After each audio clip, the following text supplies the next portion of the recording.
I am going to teach all of you kids about sex. Sex is nothing to be ashamed of. Hello, you are listening to In My Words. The book I am reading from is titled The Monster We Call Dad by D.A. Riles. This book is not intended for young readers. After each reading session, I will show or discuss a various topic of interest. Leaving a comment will help my videos get noticed more and allow other people to view them. Also, purchasing one or all three of my books will be very helpful. My newest book is out, titled The Sensitives. You can find it at Amazon.com under The Sensitives by D.A. Riles. Thank you for your time and consideration. Chapter 37, Lessons. Joe and Sissy were at an age where they wanted to know where babies were made, so they questioned their dad together. Dad didn't answer right away, but said, "Give me some time to think about it, and I'll let you know later." Dad came up with the bright idea to teach the children about sex in his own way. Dad thought he was doing the right thing, but to the normal person, it would have been very wrong. Dad called a family meeting. Joe, Sissy, Scott, Sarah, and sometimes Mom would be present. Since Johnny and Melody were still quite young, Dad didn't include them. Many times Mom would watch the two younger children, while other times they would be sleeping or playing. Dad announced to the children, "This is a family meeting. We will meet whenever I feel it is necessary. You kids will all be here to listen and learn. If you are not here when I call the meeting, you will be punished. The only exceptions are as follows: sickness or at a friend's house. You should know how to masturbate and enjoy it when you're doing it." Pausing, he added, "You girls especially should know that females also have orgasms, not just males. You should also enjoy sex and all the activities leading up to it." Dad was making his comments in earnest, but he didn't understand that a child of Sarah's age was much too young to even care about sex. Dad was a great lecturer, as all the family knew. Continuing on, he said, "I have books that I've purchased, and you children will read them. Sarah can wait until she is able to read better, but she too will read these books. These family meetings will continue until the four of you have a good understanding of the human body." Dad produced the books. There was a book about women and orgasms, and a book about men and orgasms, and a book about how to please both partners. Then Dad brought out the most effective tools he could think of. He handed out a different pornographic magazine to each child, saying, "You children will look at these for a few minutes, and if you have any questions, ask. Okay, open them up and start looking." A knot formed in Sarah's throat as she gazed upon the cover of the magazine. There was a naked lady on it. She didn't want to look any further. Her head started hurting. Her stomach felt as if she were being punched. Vomit came up in her throat, but she said nothing. "What are you doing, Sarah? I told you to look at the magazine. Do you have a question about the picture?" With wide, fear-filled eyes, Sarah slowly shook her head no, as if in slow motion. "What is it?" he questioned, coming to sit on the floor next to his little daughter, causing her to nearly jump. Dad looked at her stupefied and asked, "So do you have any questions?" She didn't look up. She didn't say a word.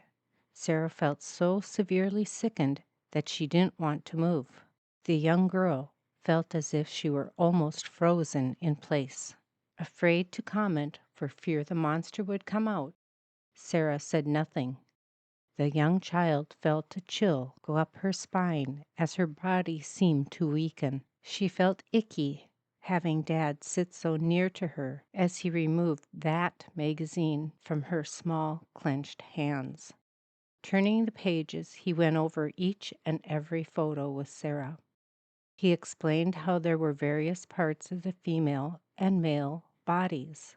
Many of the photos which he showed were full frontal nudes of women with legs stretched wide, men standing or laying proudly, showing the world what they were made of.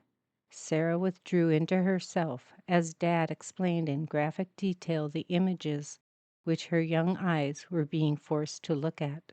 She would try to squeeze her eyes tightly shut, But when Dad would notice, he would say, "You can't learn anything if you don't look at the pictures." The images on the pages became more and more horrifying to the young girl as they seemed to flit past her, making permanent marks in her brain. Sarah needed a way to escape the barrage of various changing emotions. She didn't know how to not see what was before her. Then suddenly the photos began to blur to her eyes.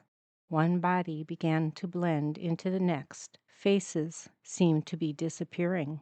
The young girl could still see the everlasting body parts, but she was no longer able to visualize the faces and the unexplainable emotions upon their faces.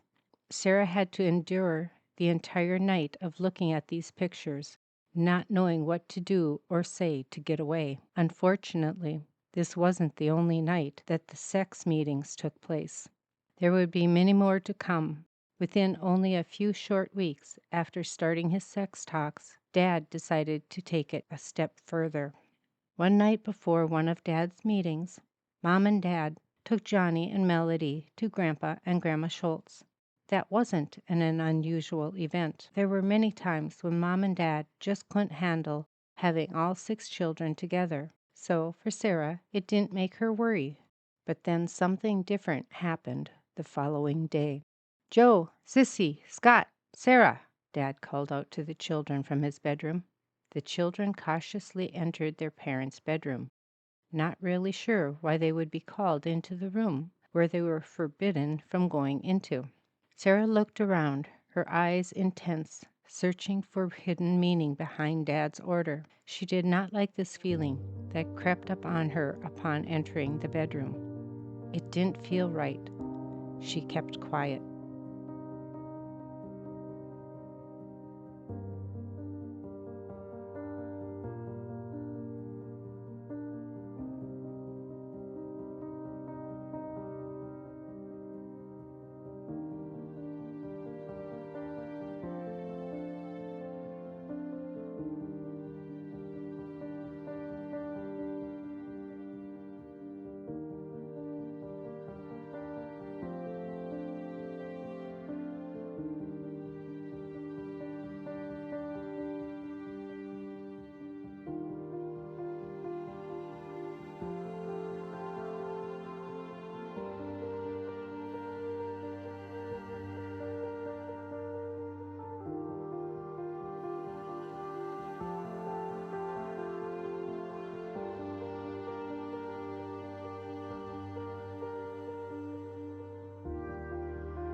please like, share, and subscribe. I look forward to having you join me again next time, where I will show another topic, and I will continue to read from the book titled The Monster We Call Dad by D.A. Riles, which you can purchase from Amazon.com. Thank you for having joined me.